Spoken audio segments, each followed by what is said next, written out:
La generación de energía genera emisión, es uno de los... Sobre todo si tu matriz energética, como la que tiene Argentina, tiene base en hidrocarburos. Si bien nosotros tenemos una gran ventaja, tenemos un sector hídrico, las renovables han ocupado un lugar muy interesante, van avanzando, pero básicamente tenemos gas, que es el combustible de la transición, como ha dicho Europa, por eso vale tanto Vaca Muerta, ¿no? Sí es factible, lo que yo sí creo que es una transición, y la transición no es lo mismo para los países consumidores energéticos, los industrializados básicamente, el primer mundo es el gran consumidor histórico, es decir, es el que consumió históricamente, es el que emitió la mayor cantidad en la historia, es decir, históricamente también, las famosas emisiones del CO2, digamos, todo lo que tenga que ver con el cambio climático. Entonces, el trabajo que estamos haciendo nosotros, por eso vuelvo a lo que hablaba al principio de la Secretaría de Energía, que dentro de la Secretaría está la Subsecretaría de Renovables, pero también está una empresa como Panpetrol, que es una empresa de energía, reconvertida como empresa de energía, pero tiene su base en el petróleo, y a su vez al lado nuestro está hidrocarburo y minería. No es una casualidad esta mirada, porque la transición viene de manejar este tipo de recursos, y el costo a las renovables es un costo que hay que manejarlo. Por ejemplo, el proyecto de rural que yo te decía recién, hay miles de kilómetros de tendido de líneas eléctricas que tienen sus costos. Ten en cuenta más o menos que sale 1 millón de pesos el kilómetro de línea. Multiplicarlo por miles. Entonces, pasar a la renovable es dejar una inversión hecha, que por eso se habla de eficiencia. Nosotros nos estamos planteando, a ver, hay campos en esas líneas. ¿Cuántos campos están? ¿Cuántos los habitan? ¿Cuánto utilizan? Hay muchos campos, se han modificado las unidades productivas, los sectores agropecuarios, hay campos que están vacíos, pero hay otros que no. Esos campos que donde hay gente, ¿qué uso le hacen?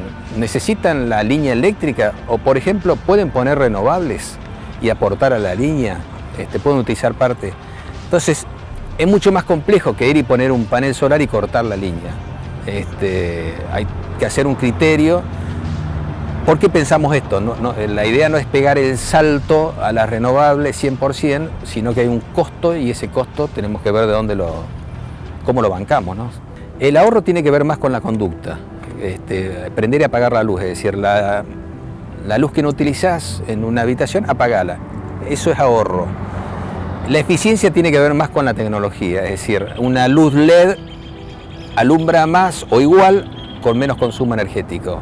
El etiquetado por ejemplo, de electrodoméstico, trata de usar la A o el A++, digamos, tende a la eficiencia.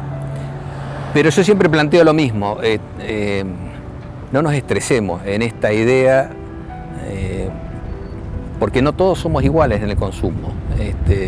Los sectores populares o la clase baja no consume de la misma manera, y a veces es menos ineficiente porque, por ejemplo, no tiene gas natural, no accede a tecnología, es decir, acceder a mejor tecnología tenés que tener mejor recurso. Entonces, esa es la función del Estado. El Estado tiene que amortiguar justamente el concepto de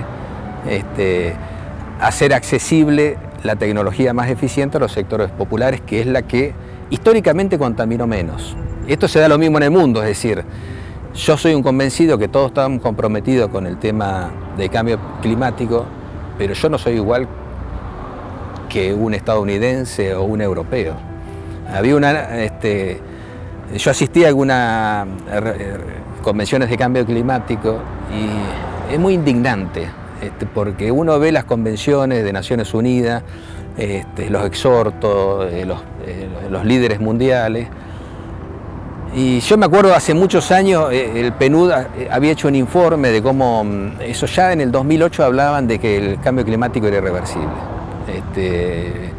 La lógica era esa, y si vos me decís, la lógica es, por más esfuerzo que hagamos, el cambio climático ya es un hecho.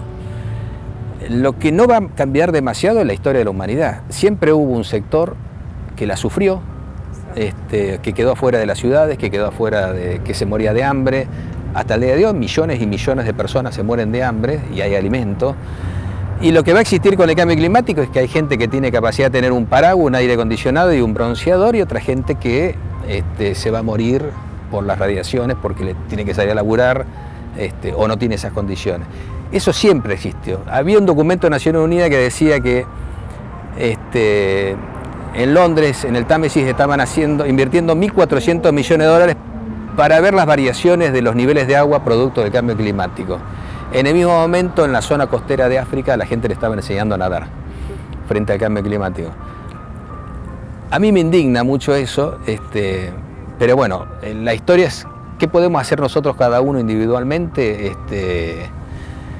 tener una mirada solidaria sobre el ambiente, pero también sobre la gente. Entonces, cuando yo uso correctamente la energía, además de hacerlo con el tema del planeta y un montón de cosas, también lo estoy haciendo con el tipo de al lado, incluso con el tipo de al lado que no tiene. Hoy, por ejemplo, en invierno hay mucha gente que se calefacciona con electricidad porque no tiene gas natural.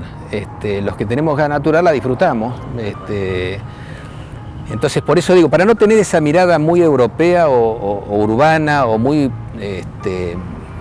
nosotros decimos en el mundo ambiental donde vengo, muy porteña también, que es mirar el ambiente desde los cascos urbanos. Hay periferia, hay gente que la pelea de otra manera, la relación con el ambiente es muy compleja, entonces no me animo a ser tan categórico, decir todos somos responsables igual, pero bueno, como política de Estado, para cerrar este concepto, nosotros siempre aportamos desde la Secretaría de Energía con esta mirada. Nosotros somos los que tenemos que favorecer a los que menos tienen, generar conductas amigables y bueno, el Estado ahora estamos trabajando el tema de eficiencia energética en edificios públicos, estamos promoviendo ahora, hay unas licitaciones ¿cómo se llama?, de paneles solares, una isla solar en la zona de Victorica, hay proyectos en torno a esto.